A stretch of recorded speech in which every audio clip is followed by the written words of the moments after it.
There's no better feeling in poker than calling the river with a below-average hand and watching your opponent reluctantly turn over a bluff. Players who are able to make sick river calls in big spots often seem like they know exactly what hand their opponent has. But is it really all about reading another player's soul, or is there some science behind it? Let's find out.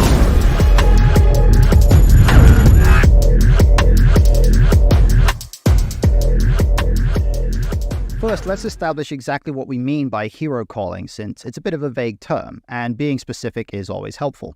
We're only going to be using the term to refer to river spots, since that's what most people think of when it comes to this concept, and bluff catching on the earlier streets is a much more complex topic anyway.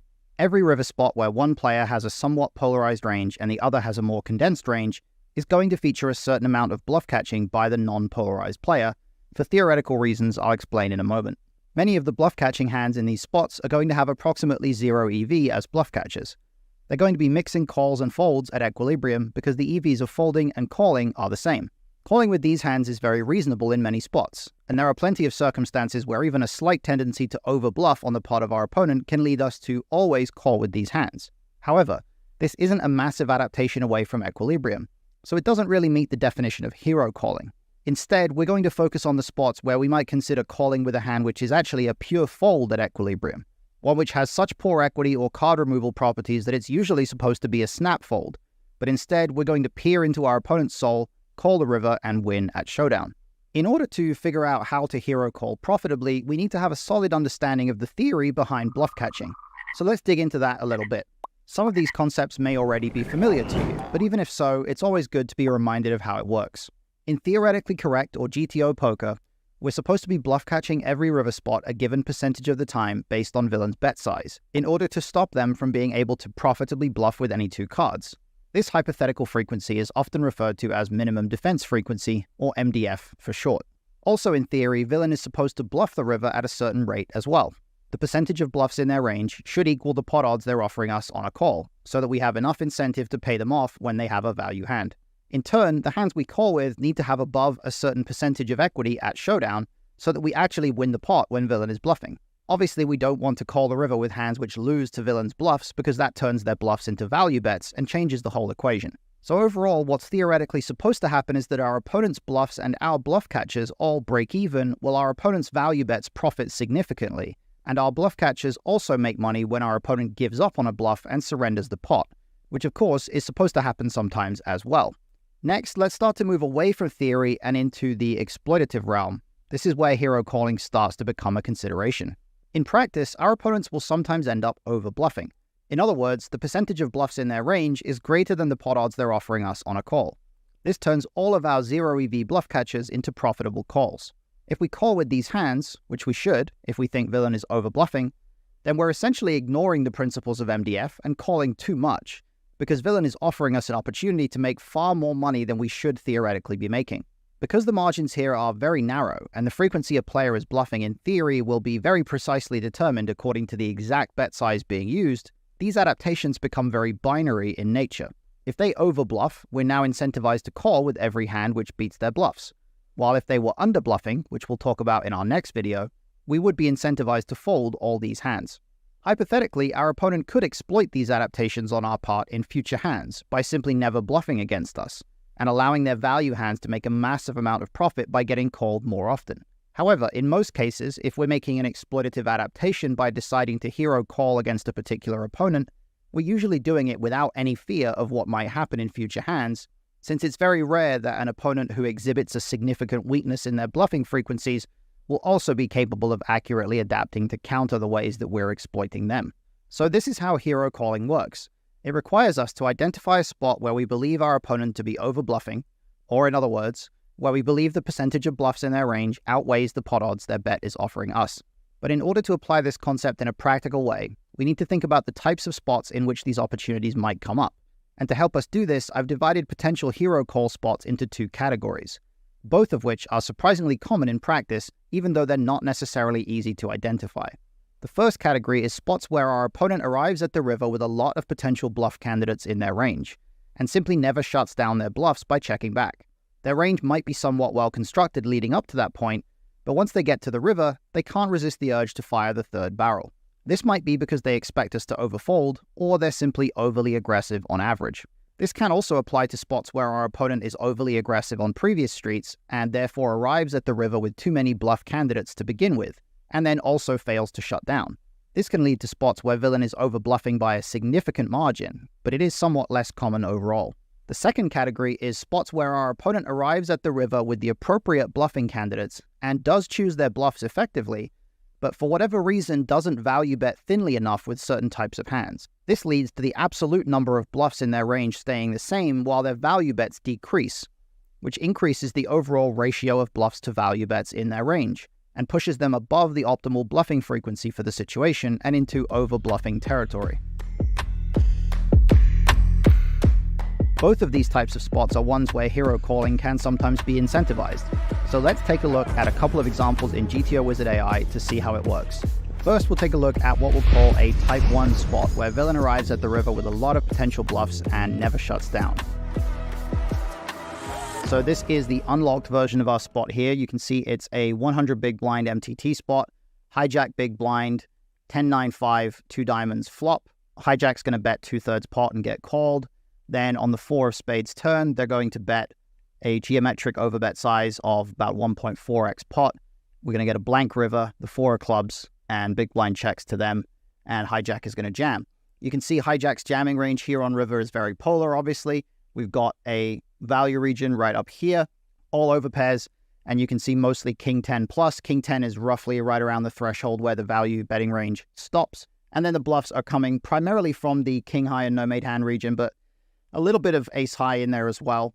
Even though ace high does have some showdown value, it's going to be little bits of stuff like ace 6 over here, little tiny shreds of ace king and things like that. But generally a fairly logical strategy, and the majority of the bluffs are going to come from this area over here, as you can see, as well as a lot of the king queens and king jacks up there. So if we look at the bluff catchers that the big blind is employing, you can see that the portion of range that's going to be indifferent here, which is going to be the portion that's mixing calls and folds, is right around this top pair and second pair area. As you can tell, king 10, queen 10, jack 10, these are all the hands that are beating all the bluffs, but are losing to most of the value bets. So this stuff is going to be very, very close to break even. The weaker 10x is going to be the same thing. It's going to be very close. 10-5 actually has 2 pair there, so it beats ace 10 and king 10. So that's actually a pure bluff catcher. And then 10-3 and 10 deuce, those hands are calling because they actually, having a deuce or a 3 in their hand, they unblock every potential bluff. Whereas all of this stuff up here blocks at least some chunk of bluffs. So that's the bluff catching protocol here. We're never calling with a 9 except for specifically mixing ace 9 of hearts and ace 9 of clubs, and then a little bit of ace 9 offsuit there. But generally, we're not calling especially wide. We're not really going too far beyond a 10, and even a lot of our 10x is actually folding here. Now, if we look at the locked version of this that I have prepared, we've got a very similar setup here of the value bet and bluff ranges for the in-position villain here for the hijack. Everything king 10 plus is going to be value betting just for simplicity. We've got 10-9, 9s, 10s in there. We've got the pocket 5s, 4s, 5-4, etc. All the 4x, all the overpairs up here. Very straightforward. And then the bluffing region is going to be purely this no made hand and king high. So we've got everything that is bluffing is being drawn directly from this portion of hands here, this portion up here, and then a little bit of this stuff down here. And we've got villain following through with all of this stuff. So they are basically not giving up their king highs and queen highs very often. They're bluffing all of this stuff in full when they get here. And let's see what effect that has on the bluff catching protocols. Here it is. Here is the out of position strategy for the big blind. Take a look at this, right? The big blind is never actually folding, even ace high. And these hands that were pure folds before have now become pure calls. There's nothing that's mixing. Everything that beats bluffs is purely calling, even stuff like 5-3 offsuit. All the weak hands and better, everything in all of these categories is purely going to call. There's no real need to worry about card removal or anything like that. And if we look at the EV margins, I have it set in percentage of the pot here, and we look at what kind of pot share something like a king 9 is making. King 9 is making about 13% of the pot here. So in a pretty big pot, 200 big blind pot making 13% of the pot, It's about 26 big blinds. That's very, very good in terms of a profit margin. So as a whole here, we can really expect that these hands are doing extremely well, and we're going to make a lot of money by snapping our opponent off with these hands because they're drastically over bluffing. So as a whole, every single hand that beats bluff catchers is calling, and you can see we're only folding 8% of the time, and it's because we have hands that just don't beat any of the bluffs at all.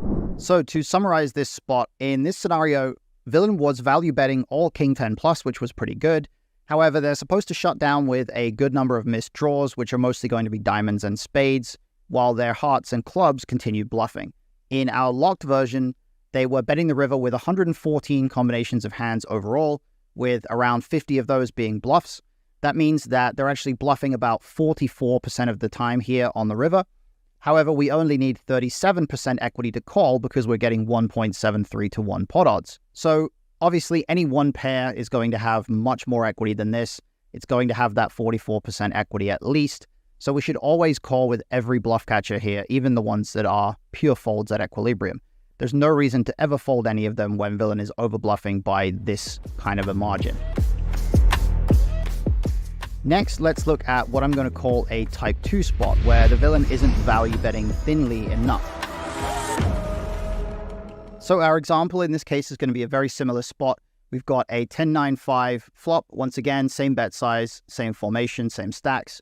This time the turn is the 7 of clubs, and the in-position player is going to bet 2/3 pot again. River is the 6 of hearts, it goes check, and in position has a pot size bet or a check. So as you can see, their strategy here is going to involve value betting pretty much all their 2 pairs plus, even a tiny shred of overpairs there. And then their bluffs are going to come from some variation of low pair, ace high, king high, and worse. So we've got a whole bunch of different potential bluffing candidates here. Primarily, if we sort out the trash hands, you can see it's going to be pocket 4s and below. We've got some ace 4 and below, some king 4 and below, and then we've even got little bits of ace king, king queen, queen jack, and some of this stuff around here. So a certain number of kind of Broadway region bluffs up there. So a variety of different bluffs, but crucially, we've got all of that 2 pair plus, except for a tiny bit of pocket 10s because it blocks top pair, blocks 2 pair, that all these hands are going to be value betting at a pretty high rate. Now, if we look at what the out of position response is going to be here, you can see that the hands that are break even or the hands that are bluff catching here are primarily going to be the top pair region, a little bit of third pair, even some 7x that unblocks some bluffs. But really the primary break even region or bluff catching region is going to be everything up here and everything across here. It's the 10x and then a little bit of this stuff down here, although because once again the 10-3 and 10 deuce unblock all the bluffs, they actually pure call. But generally we're looking at a 10 with a Broadway kicker as being the break-even region against this pot-sized river bet here.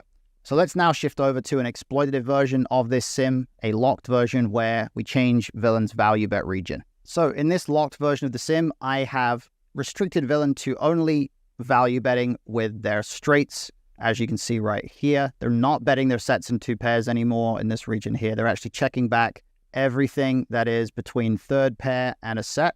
And then they're going to continue bluffing with this low pair, ace high, king high, no made hand region. So they're actually going to continue with all their bluffs at the right rates, but they're going to reduce their value betting frequency. And if we take a look at what the out of position player is doing, you'll see that once again, we're now in the territory where we're calling 96% of the time. In fact, we have almost no jams. There's 0 combos of jams here because we simply don't have anything that can actually jam for value. We don't really have jack 8 in our range anymore because of how we played the turn. So in the end, everything here is actually bluff catching, and the only hand that's folding is queen jack, it looks like. So really, we're back to this territory where we're bluff catching everything. And that means we're even bluff catching regions like low pair. We're bluff catching a 5 here on this river. We're bluff catching with jack 5, king 5, queen 5, all of that stuff. A 6, so something like 6-4 of diamonds. All of these hands, if we reduce villain's value bet range by taking out all of that 2 pair and set material, if we take out all of this here, these value bets, suddenly villain is now over bluffing because they're finding the right bluffs, but they're not finding all the right value bets. And that's why we end up hero calling with all of these hands. So to summarize this spot, villain was failing to go for thin value with their sets and their 2 pairs, but they are still finding some bluffs with hands worse than ace high. In total, they end up betting river with only around 42 combos of hands, but 19 of those combos are bluffs, which means they're bluffing around 46% of the time. Since their bet size is exactly pot, we're getting exactly 2-to-1 pot odds, which means we only need around 33% equity to call. And with the equity our bluff catchers have, we're way above that threshold, so we're once again calling with any hand which beats the bluffs. So that's it for this breakdown of the principles behind hero calling. Hopefully you can implement this in your game and find some good spots to soul read your opponents. And if you have any questions, feel free to reach out to me via Discord to get them answered. Until next time, thanks for watching, Wizards, and good luck at the table.